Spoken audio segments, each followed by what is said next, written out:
July 27ರಿಂದ December 10, 2026 ಈ ಅವಧಿಯಲ್ಲಿ Shani ವಕ್ರಗತಿಯಲ್ಲಿರ್ತದೆ. So ನಂತರ ಡೈರೆಕ್ಟ್ ಆಗುತ್ತೆ. ಈ ಶನಿ ವಕ್ರಗತಿಯಲ್ಲಿದೆ ಅಂದರೆ ಇದರ ಅರ್ಥ ಏನು?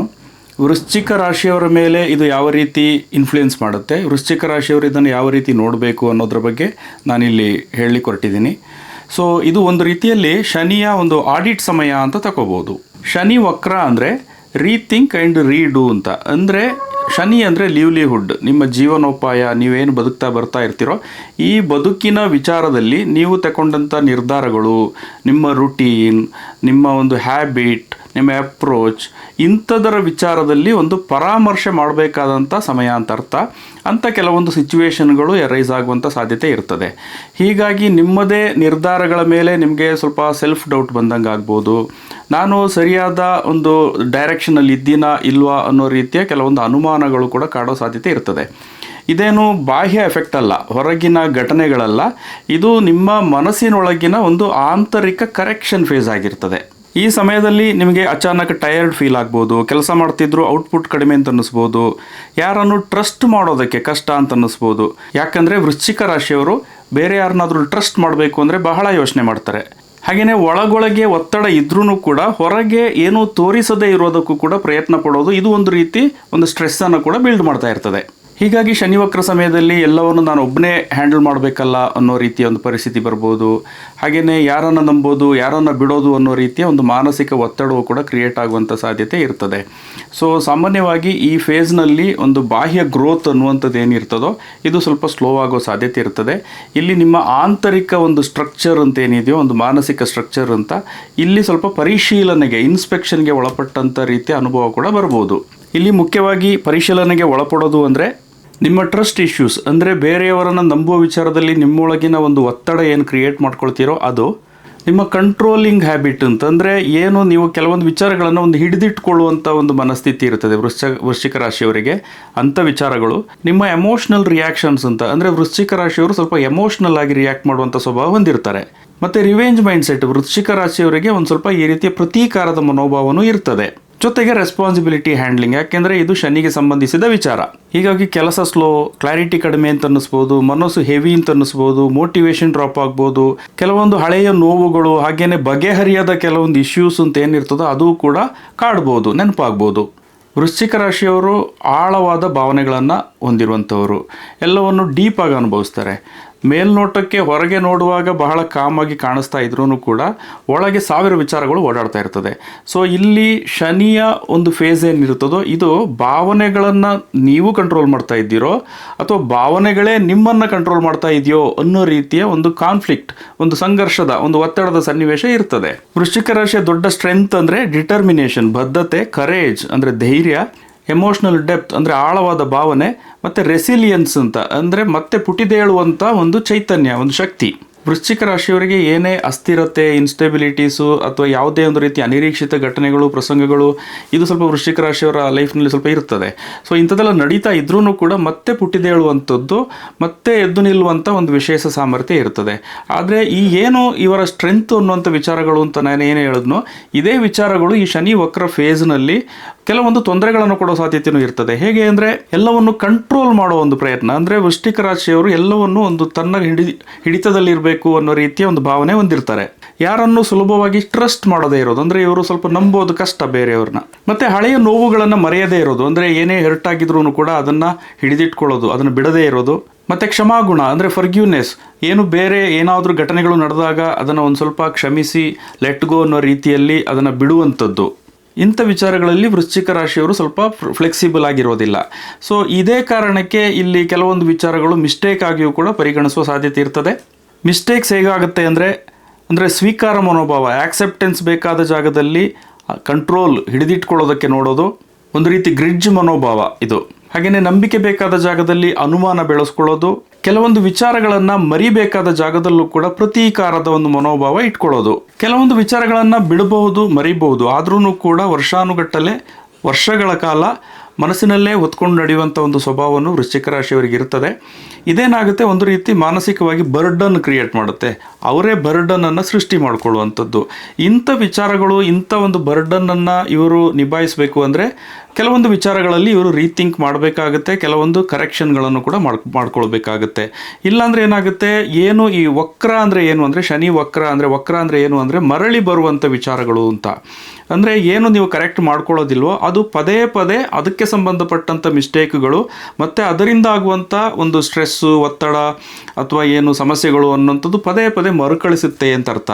ಅಂದರೆ ಸೇಮ್ ರಿಲೇಷನ್ಶಿಪ್ ಇಶ್ಯೂ ಅಥವಾ ಸೇಮ್ ಟ್ರಸ್ಟ್ ಪ್ರಾಬ್ಲಮ್ ಅಥವಾ ಸೇಮ್ ಎಮೋಷ್ನಲ್ ಪೇಯ್ನ್, ನೋವಾಗೋದು ಮನಸ್ಸಿಗೆ, ಮತ್ತು ಸೇಮ್ ಪವರ್ ಸ್ಟ್ರಗಲ್ ಅಂತಂದರೆ ವೃಶ್ಚಿಕ ರಾಶಿಯವರಿಗೆ ಎಲ್ಲವೂ ತನ್ನದೇ ಒಂದು ನಿಯಂತ್ರಣದಲ್ಲಿರಬೇಕು ಅನ್ನೋ ರೀತಿಯ ಒಂದು ಮನೋಭಾವ ಇರ್ತದೆ.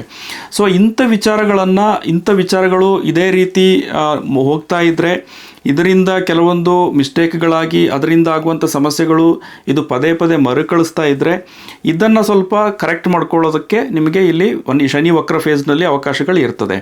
ಸೊ ಇಲ್ಲಿ ನಾನು ಏನು ರೆಮಿಡಿ ಅಂತ ಹೇಳೋದಿಲ್ಲ, ಕೆಲವೊಂದು ಕರೆಕ್ಷನ್ ಮೆಥಡ್ಸ್ ಇದ್ದಾವೆ. ಇದನ್ನು ವೃಶ್ಚಿಕ ರಾಶಿಯವರಿಗೆ ಸ್ಪೆಸಿಫಿಕ್ ಆಗಿ ಹೇಳ್ತಾ ಹೋಗ್ತೀನಿ, ನೀವು ಇದನ್ನು ಫಾಲೋ ಮಾಡ್ಬೋದು. ಇದು ನಿಮಗೆ ಸಾಕಷ್ಟು ವಿಚಾರಗಳಲ್ಲಿ ಒಂದು ರೀತಿಯ ರಿಲೀಫ್ ಕೊಡ್ತದೆ, ಹಾಗೆಯೇ ಉಪಯೋಗಕ್ಕೂ ಕೂಡ ಬರ್ತದೆ. ಮೊದಲನೇದಾಗಿ ಎಲ್ಲವನ್ನು ನಾನೇ ನಿಯಂತ್ರಿಸಬೇಕು ಅನ್ನೋ ಮನೋಭಾವ ಏನಿದೆಯೋ ಇದನ್ನು ಸ್ವಲ್ಪ ನಿಲ್ಲಿಸಬೇಕು. ಸ್ಟಾಪ್ ಕಂಟ್ರೋಲಿಂಗ್ ಎವ್ರಿಥಿಂಗ್ ಅಂತ. ವೃಶ್ಚಿಕ ರಾಶಿಯ ಬಿಗ್ಗೆಸ್ಟ್ ವೀಕ್ನೆಸ್ ಅಂದರೆ ಎಲ್ಲವೂ ನಾನೊಂದು ಕಂಡಂತನೇ ನಡಿಬೇಕು ಅನ್ನುವಂಥದ್ದು.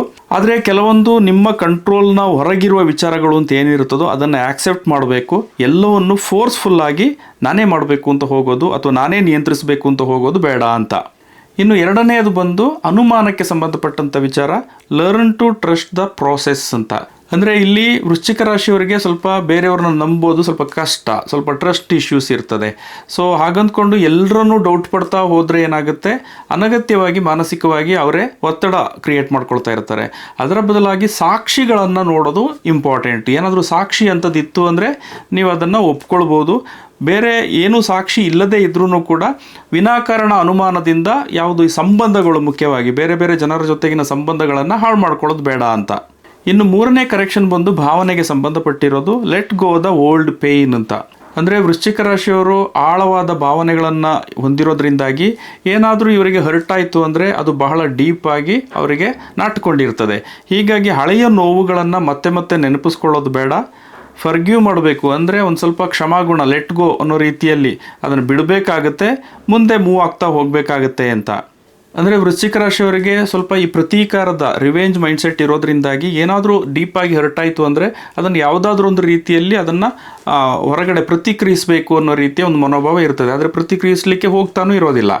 ಸೊ ಹೀಗಾಗಿ ಇದು ಏನಾಗುತ್ತೆ, ಒಂದು ರೀತಿಯ ಅವರ ಮನಸ್ಸಿನ ಒಳಗೆ ಇಂಥ ವಿಚಾರಗಳು ತುಂಬಿಕೊಳ್ತಾ ಹೋದರೆ ಮನಸ್ಸು ವೆಯ್ಟೇಜ್ ಜಾಸ್ತಿ ಆಗ್ತಾ ಹೋಗ್ತದೆ, ಭಾರ ಆಗ್ತಾ ಹೋಗ್ತದೆ. ಸೊ ಇದನ್ನು ಅನಗತ್ಯವಾಗಿ ನೀವು ಒಂದು ಬ್ಯಾಗೇಜನ್ನು, ಎಮೋಷ್ನಲ್ ಬ್ಯಾಗೇಜನ್ನು ಅನಗತ್ಯವಾಗಿ ಹೊತ್ಕೊಂಡು ನಡೀತಾ ಹೋಗ್ತಾ ಇರುವಂಥ ಪರಿಸ್ಥಿತಿ ಇರ್ತದೆ. ಸೊ ಹೀಗಾಗಿ ಕೆಲವೊಂದು ವಿಚಾರಗಳನ್ನು ನೀವು ಲೆಟ್ ಗೋ ಮಾಡ್ಬೋದು. ನಿಮ್ಮ ಒಂದು ಮೂವ್ ಆನ್ ಲೈಫ್ನಲ್ಲಿ ಮುಂದೆ ಹೋಗೋದಕ್ಕೆ ಸ್ವಲ್ಪ ಯೋಚಿಸಬಹುದು. ಮತ್ತು ನಾಲ್ಕನೇ ವಿಚಾರ ಬಂದು ತೀವ್ರತೆಯನ್ನು ಚಾನಲೈಸ್ ಮಾಡ್ಕೊಳ್ಳಿ ಅಂತ. ಚಾನಲೈಸ್ ಯುವರ್ ಇಂಟೆನ್ಸಿಟಿ ಅಂತ. ವೃಶ್ಚಿಕ ರಾಶಿಯವರು ಏನೇ ಮಾಡೋದಿದ್ರೂ ಒಂದು ತೀವ್ರತೆ, ಒಂದು ರೀತಿಯ ತೀವ್ರತೆ ಇರ್ತದೆ, ಒಂದು ಇಂಟೆನ್ಸಿಟಿ ಇರ್ತದೆ. ಅದು ಅವರ ಸ್ಟ್ರೆಂತ್ ಕೂಡ ಹೌದು. ಆದರೆ ಡೈರೆಕ್ಷನ್ ಇಲ್ಲದಂಥ ಇಂಟೆನ್ಸಿಟಿಯಿಂದ ಸೆಲ್ಫ್ ಡಿಸ್ಟ್ರಾಕ್ಷನ್ ಕೂಡ ಸಾಧ್ಯತೆ ಇರ್ತದೆ. ಅಂದರೆ ನಿಮಗೆ ನೀವೇ ಕೆಲವೊಂದು ಸಮಸ್ಯೆಗಳನ್ನು ಮಾಡ್ಕೊಳ್ಳುವಂಥ ಸಾಧ್ಯತೆ ಇರ್ತದೆ. ಹೀಗಾಗಿ ಒಂದು ಗೋಲ್ ಚೂಸ್ ಮಾಡಬೇಕಾಗುತ್ತೆ, ಅದರ ಮೇಲೇ ಕಾನ್ಸ್ಟೆಂಟಾಗಿ ವರ್ಕ್ ಮಾಡಬೇಕಾಗುತ್ತೆ. ಇಲ್ಲಿ ಕೇವಲ ಭಾವನೆಗಳಷ್ಟೇ ನಿಮ್ಮದು ಕೆಲಸ ಮಾಡಿದ್ರೆ ಸಾಲದು, ಏನೊಂದು ಮೆಥಡು, ಸಿಸ್ಟಮ್, ಪ್ಲ್ಯಾನ್, ಸ್ಟ್ರಾಟಜಿ ಇಂಥದ್ದನ್ನು ಸ್ವಲ್ಪ ಫಾಲೋ ಮಾಡಬೇಕಾಗುತ್ತೆ ಅಂತ. ಶನಿ ಬಂದು ಒಂದು ಸಿಸ್ಟಮ್, ಮೆಥಡ್, ಪ್ರೋಸೆಸ್ಸನ್ನು ಹೇಳುವಂಥ ಪ್ಲಾನೆಟ್. ಹಾಗಾಗಿ ಇಲ್ಲಿ ಎಮೋಷ್ನಲ್ ಇಂಟೆನ್ಸಿಟಿ, ಎಮೋಷ್ನಲ್ ಒಂದು ಎಕ್ಸ್ಟ್ರೀಮ್ ಅನ್ನುವಂಥದ್ದು ಏನಿದೆಯೋ ಇದಕ್ಕೂ ಶನಿಗೂ ಇಲ್ಲಿ ಅಷ್ಟೊಂದು ಮ್ಯಾಚ್ ಆಗೋದಿಲ್ಲ. ಇನ್ನು ಶನಿ ಬಂದು ಸದ್ಯ ವೃಶ್ಚಿಕ ರಾಶಿಯವರ 5ನೇ ಮನೆಯಲ್ಲಿ ಸಂಚಾರ ಮಾಡ್ತಾ ಇದೆ. ಸೊ ಇದು ಮುಖ್ಯವಾಗಿ ಬುದ್ಧಿವಂತಿಕೆ, ಡಿಸಿಷನ್ ಮೇಕಿಂಗ್, ಕ್ರಿಯೇಟಿವಿಟಿ, ಮಕ್ಕಳು, ಪ್ರೇಮ ಸಂಬಂಧ, ಸ್ಪೆಕ್ಯುಲೇಷನ್ ಇಂಥ ವಿಚಾರಗಳನ್ನು ಹೇಳುತ್ತೆ. ಸೊ ಈ ಸಮಯದಲ್ಲಿ ಡಿಸಿಷನ್ ಮೇಕಿಂಗ್ ಬಗ್ಗೆ ಡೌಟ್ ಇರ್ತದೆ, ಒಂದು ಕ್ಲಾರಿಟಿ ಕಮ್ಮಿ ಇರ್ತದೆ. ಹಾಗೆಯೇ ಲವ್, ರಿಲೇಷನ್ಶಿಪ್ ಇಂಥ ವಿಚಾರಗಳಲ್ಲಿ ಪರೀಕ್ಷೆಗಳನ್ನು ಎದುರಿಸುವಂಥ ಪ್ರಮೇಯ ಇರುತ್ತದೆ. ಮಕ್ಕಳ ಬಗ್ಗೆ ಕೆಲವೊಂದು ಸಲ ಚಿಂತೆ ಮಾಡೋದು, ಇದೇನೂ ಇಲ್ಲ ಅವ್ರ ಮಕ್ಕಳಿಗೆ ತೊಂದರೆ ಆಗುತ್ತೆ ಅಂತಲ್ಲ, ಇವರೇ ಚಿಂತೆ ಮಾಡ್ತಾ ಇರ್ತಾರೆ. ಮತ್ತು ಕ್ರಿಯೇಟಿವಿಟಿ ಅಂದರೆ ಏನು ತಲೆ ಓಡೋದು ಅಂತ ಏನು ಹೇಳ್ತದಲ್ಲ, ಇದು ಸ್ವಲ್ಪ ಬ್ಲಾಕ್ ಆದಂಗೂ ಅನ್ನಿಸ್ತಾ ಇರ್ತದೆ. ಮತ್ತು ಇದು ಸ್ಪೆಕ್ಯುಲೇಷನ್ಗೆ ಸಂಬಂಧಪಟ್ಟಂಥ ವಿಚಾರ ಆಗಿರೋದ್ರಿಂದಾಗಿ ಹಣಕಾಸಿನ ಇನ್ವೆಸ್ಟ್ಮೆಂಟ್ ವಿಚಾರದಲ್ಲಿ ರಿಸ್ಕ್ ತಗೊಳ್ಳುವಂಥ ವಿಚಾರಗಳನ್ನು ಇವರು ಸ್ವಲ್ಪ ಯೋಚಿಸುವಂಥ ಸಾಧ್ಯತೆ ಇರ್ತದೆ. ಇಲ್ಲಿ ಸ್ವಲ್ಪ ಜಾಗ್ರತೆಯೂ ಇರಬೇಕಾಗುತ್ತೆ. ನಾನು ಇಲ್ಲಿ ಲಗ್ನವನ್ನು ತಗೊಂಡಿಲ್ಲ, ರಾಶಿಯನ್ನು ಪರಿಗಣಿಸಿದ್ದೀನಿ. ಯಾಕೆಂದರೆ ಶಾಸ್ತ್ರೀಯವಾಗಿ ಯಾವುದೇ ಗೋಚರ ಫಲವನ್ನು ಹೇಳೋದಿದ್ರೂ ಕೂಡ ರಾಶಿಯಿಂದ ಹೇಳೋದನ್ನೇ ಹೇಳಿದ್ದಾರೆ ಹೊರತು ಲಗ್ನದಿಂದ ಹೇಳಿಲ್ಲ.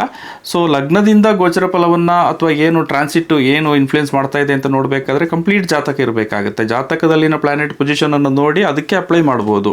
ಉಳಿದಂಗೆ ಇನ್ ಜನರಲ್ ಹೇಳುವಂಥ ಗೋಚರ ಫಲಗಳೇನಿದೆಯೋ ಅದೆಲ್ಲವನ್ನು ರಾಶಿಯಿಂದ ಹೇಳಬೇಕು ಅಂತಲೇ ಶಾಸ್ತ್ರೀಯವಾಗಿ ಅಥವಾ ಎಲ್ಲ ಶಾಸ್ತ್ರ ಗ್ರಂಥಗಳಲ್ಲಿ ಮೆನ್ಷನ್ ಮಾಡಿದ್ದಾರೆ.